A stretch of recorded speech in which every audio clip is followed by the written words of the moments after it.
L'édito politique sur Europe 1 avec Le Figaro. Bonjour Vincent Trémollet de Villers. Bonjour Dimitri, bonjour Anissa, bonjour à tous. Vincent. Vincent, hier soir à l'Assemblée, la tension était à son comble. Jusqu'au bout, on a pu croire que la partie du budget de la Sécu, la partie recette allait être rejetée. Sébastien Lecornu a finalement réussi à repousser le vote à ce matin. Alors il faut dire qu'il a joué la stratégie de moi ou le chaos avec une intensité exceptionnelle. Oui, et la tension était à son comble. En effet, Dimitri, Olivier de Lagarde vient de très bien le décrire. Mais tout cela s'est passé, reconnaissons-le, dans l'indifférence générale. Je vous pose une question à vous qui, dans ce studio, êtes tous des experts. Y a-t-il aujourd'hui une chose qui intéresse moins les Français que cette discussion budgétaire ? Eh bien, je ne le crois pas. Pourtant, hier, Sébastien Lecornu a employé les grands moyens. Il a fait distribuer une note d'impact apocalyptique produite par les services de l'État. Elle était chargée de nous alerter sur les dangers d'une année sans budget de la sécurité sociale. Alors je vous donne le pitch très rapidement. Ne pas voter le PLFSS, c'est ne pas sauver le gouvernement Lecornu, c'est donc plonger la France dans l'abomination de la désolation. C'est ce qu'a dit avec grandiloquence le socialiste Jérôme Guedj, applaudi par des députés LR. Pourtant, il faut avoir une mémoire de poisson rouge pour oublier qu'il y a un an, le budget de la Sécu avait été rejeté avant d'être voté quelques semaines plus tard, et que la France ne s'était pas écroulée pour autant. Et à l'époque, déjà, Elisabeth Borne nous avait fait le coup des cartes vitales désactivées. Pour le moment, il n'y a que la réforme des retraites qui menace d'être désactivée. Cette note d'impact de la mort qui tue révèle quand même deux choses, Dimitri.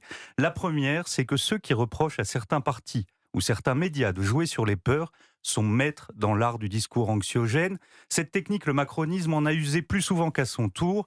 Il en a même fait un système vieux comme la politique, surjouer l'hyper-responsabilité collective, prendre des airs churchilliens pour simplement protéger son mandat politique. Et la seconde chose que vous relevez dans cette note, Vincent, quelle est-elle ? C'est la formule employée par le Premier ministre. Perte de contrôle total du pilotage de la sécurité sociale. Elle est formidable, cette formule. Elle caractérise parfaitement la plupart de nos politiques publiques. D'ailleurs, on ne compte plus les rapports qui nous disent que l'on a perdu le contrôle sur le narcotrafic, sur l'islamisme, sur l'ordre public, sur la dette, sur les normes, sur le niveau scolaire et même, tenez-vous bien, sur les comptes de la Sécu. Si l'on ne cesse de perdre les manettes du pilotage sur à peu près tous les sujets, il faudrait peut-être s'interroger sur la qualité du pilote. Mais tout le travail de Sébastien Lecornu consiste à protéger le pilote. Ce n'est pas pour la France qu'il faut voter ce budget de la Sécu, mais pour préserver l'avenir politique d'Emmanuel Macron. Et au bout du compte, Vincent, le gouvernement tient et le budget sera peut-être adopté. Oui, quoi qu'il en coûte, Dimitri, quoi qu'il en coûte. Pour sortir d'un trou, nous dit Pierre Brochand, l'ancien patron de la DGSE, il faut commencer par arrêter de le creuser. Emmanuel Macron et Sébastien Lecornu, en se mettant dans la main des socialistes, ont fait l'exact contraire. Nous sommes un peu comme dans le film de Sergio Leone. Tu sais, Tuco, le monde se divise en deux catégories, ceux qui ont un fusil et ceux qui creusent. C'est Olivier Faure qui tient le fusil, c'est le Premier ministre qui creuse et c'est l'économie française qui s'enfonce. Mais au fond, Sébastien Lecornu n'y peut pas grand-chose. Vincent, c'est aussi la réalité parlementaire.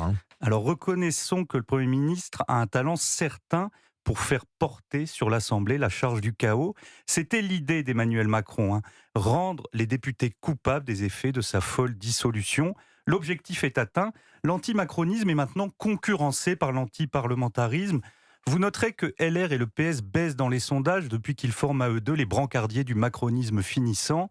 Le budget 2026 est un trou noir politique qui aspire celui qui s'en approche.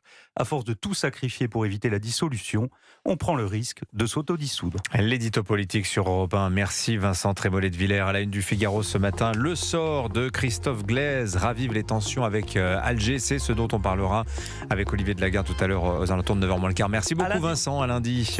Il est 7h.